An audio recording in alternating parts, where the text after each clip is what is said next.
With starting a new exercise routine, it is really important to keep your flexibility strong. If you're getting into strength training, one of the major things that can happen is our muscles get tight, and we exemplify tightness and patterns that limit us from building muscles where we want to build them. Part of that is maintaining your hip flexibility. So a great stretching program is super important, but also doing some self-releases will help amplify your workouts and improve any pains that you're having in your body. So we're gonna go through a couple self-releases that are important to help maintain your hip flexibility. So if your low back is bothering you at all, or you're having SI pain, these are gonna be the exercises and self-releases that I'd like you to take yourself through in order to improve your workout performance and improve your muscle activation and get your glutes firing in our workouts. Here's what we're gonna do. Number one is you need a lacrosse ball. So a lacrosse ball is just a hard ball that we're gonna use to release the glute. So what you're gonna do is you're gonna take your lacrosse ball and you're gonna stick it right in the side of your glute. So here you have your glute max, and up here you have your glute med and glute minimus muscle, and right here you have your tensor fasciae latatum. You're gonna start on that glute max, stick the ball all the way in the back, and you're just gonna roll and find your trigger points. The minute I get over here to my glute medius area, I definitely feel some trigger points. I'm gonna stay there. I'm gonna breathe into those trigger points. Taking nice deep breaths. I can move my leg to try to get a little deeper, so I can cross the leg to get deeper into those trigger points, and then I can roll around it. When I find a really good hot spot, I'm gonna go a little lower, which is going down into my hip rotators. I'm going a little lower. I'm gonna hold that and just take some nice belly breaths. So the ball is there. I'm breathing here. Exhale, let it go. Get those nice releases, holding for 2 minutes, really letting your body melt around here. Then I'm gonna take it out, go to some of those side hip muscles, and same thing, you're just finding the trigger points. When you find areas that are like, ow, that hurts so good, then stay there and let your body release those muscles. And that release is gonna take at least a minute, sometimes 2, sometimes longer. So spend the time to do this and you will not regret it. It's gonna help improve your hip flexibility, which is gonna help improve your ability to build your muscles. And also make sure that you don't have SI pain or low back pain. So really get into those muscles. This is also incredible for sciatic pain. So that was the glute ball release. Next, we're gonna go into a hip flexor release. I get asked all the time, should I get a hip hook? One of those hooks that help release the hip flexors, because everyone believes that they have tight hip flexors. Well, guess what? You don't need a hip hook, but you should have a ball. This is called a Coregeous ball, and I can link the place to buy a Coregeous ball. But if you just have like a kickball at home, that also works. You're gonna stick that in the front of the hip area. This is also, side note, amazing for constipation and regulating bowels. And you're gonna stick this in the front of the hip area, and then your opposite leg is propped out to the side, and then you're letting your body melt over that ball, breathing into it. Now with this ball, you want to go skin to skin, so you get some fascial release as well, and you might twist a little to feel a little bit more burning and stretch, but you don't have to feel much.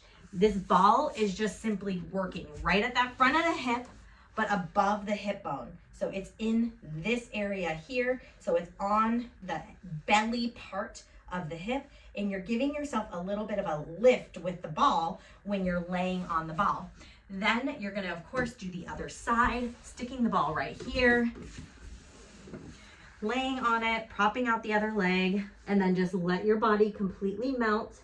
Now, this one takes a while because it's not an active stretch. This can take 7 minutes to longer to release. I like to do this when I'm going to sleep at night. If I'm ever getting sciatic pain, this is my absolute go-to because it helps improve the hip extension, which is gonna improve my glute activation and decrease the stress on my sciatic nerve. Absolutely do this hip flexor release. Now, you can follow the hip flexor release with some hip flexor stretching. So one option for hip flexor stretching, this is my favorite hip flexor stretch. You could do this on your couch. You could do this on your car bumper. You just simply bring your leg on top of the couch, bring this leg forward and lean forward. You should feel this on the inside leg of your straight leg. You might feel it also in the glute here, And this is a really nice hip flexor opening movement. The next self-release is going to be an IT band release. The IT bands, when they're tight, can create knee pain, hip pain, and low back pain, and also sciatic nerve pain. One of my favorite things is to do a foam roller for the IT bands, but sometimes to me that just doesn't get it enough. And so I use a peanut ball. I place it on my bed, stick the ball underneath my leg, and I just hang out there and find the hot spots. And whew, it does not feel the best. Support my head and just breathe into this and let my body release around the ball.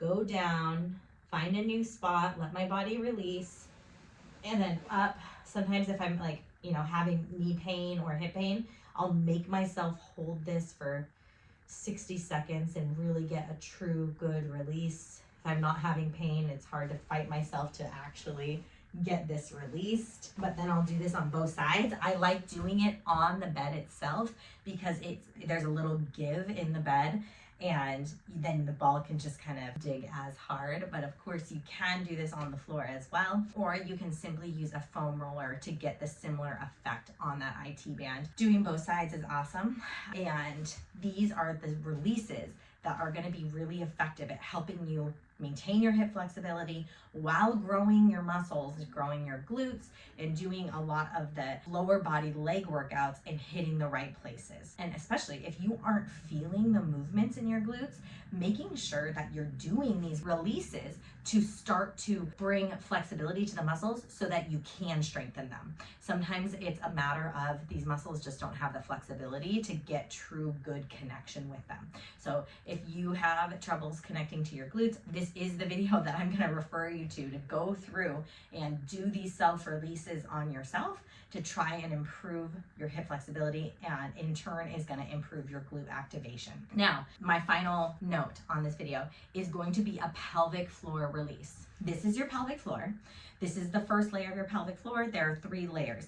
This third layer is the deepest layer that has some hip muscle connections.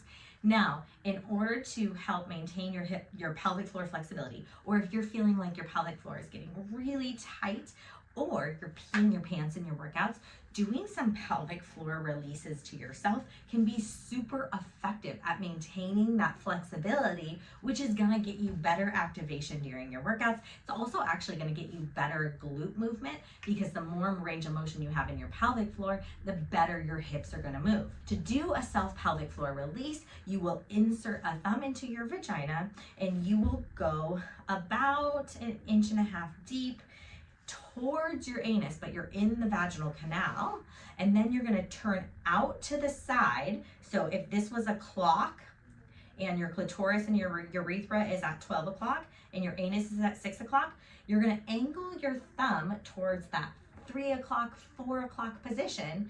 You're just going to hold a stretch. It might feel burning, it might feel like a tight muscle. You're going to hold and breathe into it. As you hold and breathe into it, it's going to release under your fingers. You can slide your thumb closer down towards that 6 o'clock, find a new spot and release it there. You can go up towards the front of your pelvis, so you're kind of in the clock. You turn and then go up towards your hip bone and do a self-release on yourself, breathing into that, holding that, letting it release, and then you can go ahead and switch sides. Of course, you can do this with gloves, or you can do this with just your clean hands. You want to make sure you do this procedure with clean hands so that you are getting nice self-releases for your muscles. They do sell many fancy tools to help you do these self-releases. Sometimes that can be scary if you don't actually know where you are or know what the tools are pulling on. So this is just quite a simple, nice way to do some internal pelvic floor releases. I hope you found this helpful. I'm Dr. Allison Feldt. I own Body Motion Physical Therapy, and we also have a wellness coaching program where we help women thrive and live active, healthy, and fulfilled lives in the pursuit of lifelong health, confidence, and just feeling really good overall, so they aren't exhausted moms and women trying to run this world. Instead, we become fulfilled, empowered, happy women and can give our gifts to society and the world. So I hope you found this helpful. Please like and subscribe and share with all of your friends. Take care.